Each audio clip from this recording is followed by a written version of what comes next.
So how's it going, everyone? I am back with another video. In the video today, I want to talk about so with the video I made a little while back, I talked about working remote and how I was going to be basically making a series of videos about this whole topic of how to and why maybe you should or should not want to work remotely. So here's the first video, and what I want to talk about is kind of really square one. For those of you who want to work remotely, okay, so there's one thing that you're going to need that, as far as I'm concerned, as far as I know, is completely indispensable, and that is a very robust knowledge of technology. And that would cover really the gamut. And technology is a broad term, I know, but basically you want to know, you got to be a nerd, okay, to a degree. That doesn't mean you got to be a software engineer. That doesn't mean you have to be an app dev, a web dev, or whatever, right? But you got to know quite a bit about technology, because if you think about it, if you're working remotely for a company, technology, whether it be computers, Chromebooks, smartphones, tablets, and anything else you might want to think of, any sort of accessories you might want to think of, it is going to be an integral part of your job, right? If you don't know technology pretty well, it's going to be a constant hindrance, and companies know this. So therefore, they are going to be. It doesn't matter if you say, "Oh, I'm only applying for a position on the customer support desk or something." It doesn't matter. You got to know technology, and you got to know it really well. Again, you don't have to know how to program stuff. You don't need to know how to write HTML unless you plan on being a web developer. Then you of course need to know how to write HTML. Duh. But you do need to have you do need to have quite a bit of familiarity. And I don't mean just a basic familiarity. I don't mean, watch a few 5-minute YouTube videos. I mean something more in depth and more thorough than that. The way I learned this was, so when I set about, as I mentioned in my last video, I've been wanting to work remotely for years, right? But when I set about to really apply just like a hardcore effort into applying for jobs, interviewing, attending events. At the time, I lived in the San Francisco area, tech startup capital of the world, kind of. Well, at least they claim to be. Actually, it's Tel Aviv, Israel has more startups than San Francisco. Sorry, SF, but that's a side trail that I don't need to go on right now. Point being, there's a lot of tech startups in San Francisco, and a lot of companies that do hire remote.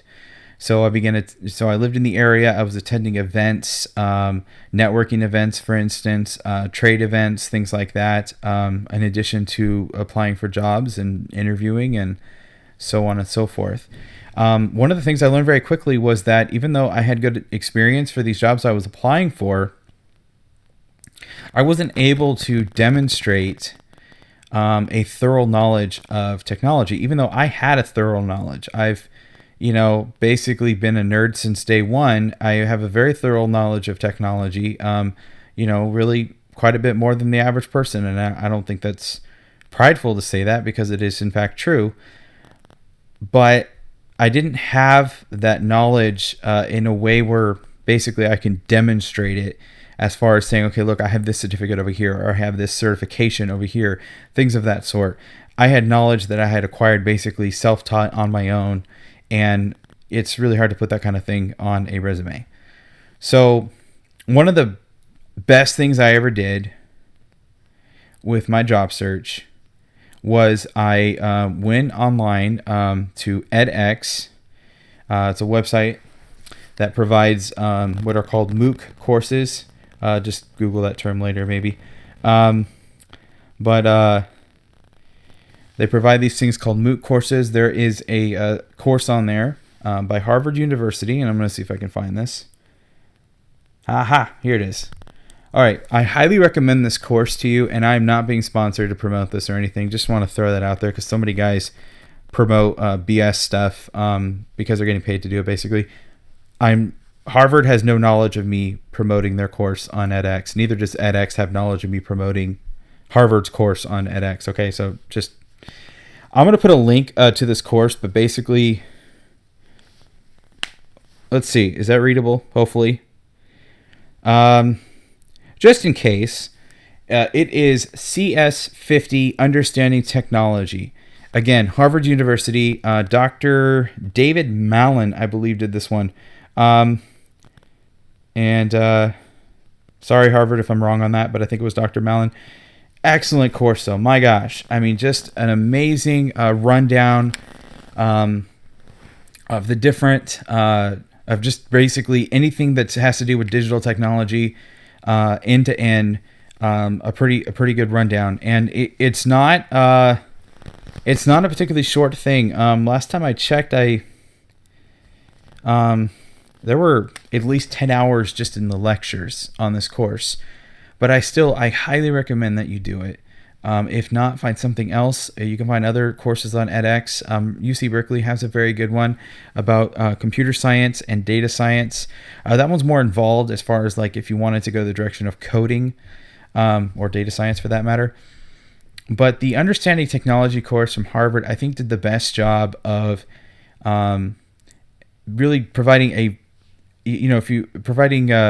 good understanding of a very broad range of different topics with, from internet to smart devices to Wi-Fi to, just cover the gamut. And I do recommend if you do the course, you can go through and just watch the lectures if you would like. But I do recommend that you actually do the problem sets and earn your certificate.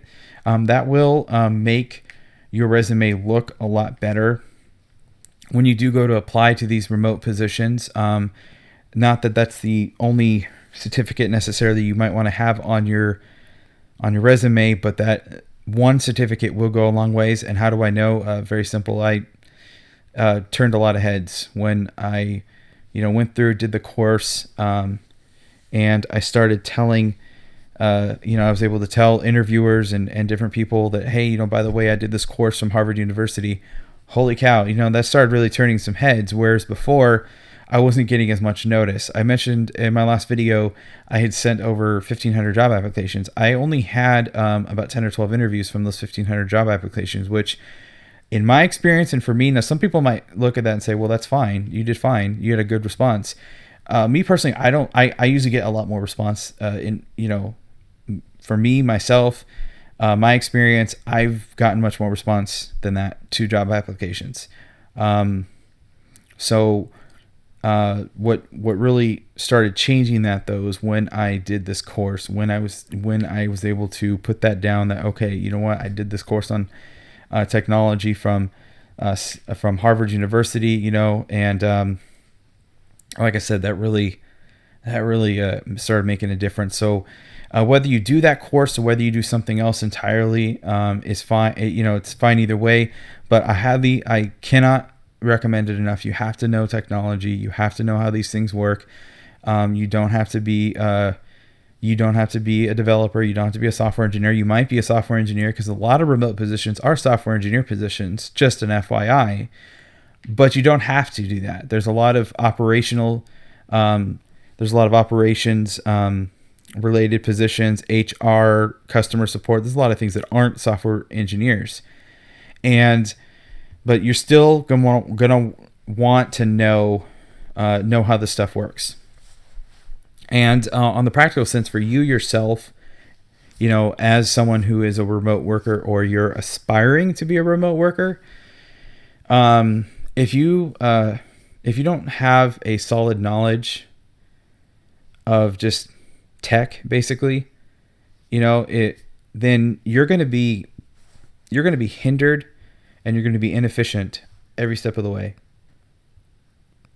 when you're trying to work remotely, when you're trying to do this, when you're trying to either pursue a job in this, pursue a job that is remote, or you're on a job that's remote. You're going to be hindered. You're going to be it's going to undermine you. So please take the time to learn. Take the time to know how these things work. It isn't as hard, I think, as some people imagine them to be. A lot of people say, well, people told me, well, I don't know how this stuff works. I just can't understand it. No, no, it's not about you can't understand it. It's about taking the time to understand it. Every human being is capable of understanding this stuff. Um, and age, I don't want to be mean, but age is no excuse. Don't say because you're older you can't understand technology. That's not true. I've known people that were 80 and 90 years old that knew some stuff I didn't know about technology, and that knew this stuff better than me. And I'm a millennial, and so it's really not a matter of age. It's a matter of just being willing to learn and then taking the time to learn. So that's it for me for right now. I'll see you all on the next video. If you do have any questions about this, what I'm talking about in these videos, please post a comment, ask your question, and I will do my absolute best to respond. I may reply, or I may just make a video centered around your question and trying to do my best to answer it. So peace out, you guys. I'll catch you on the next video.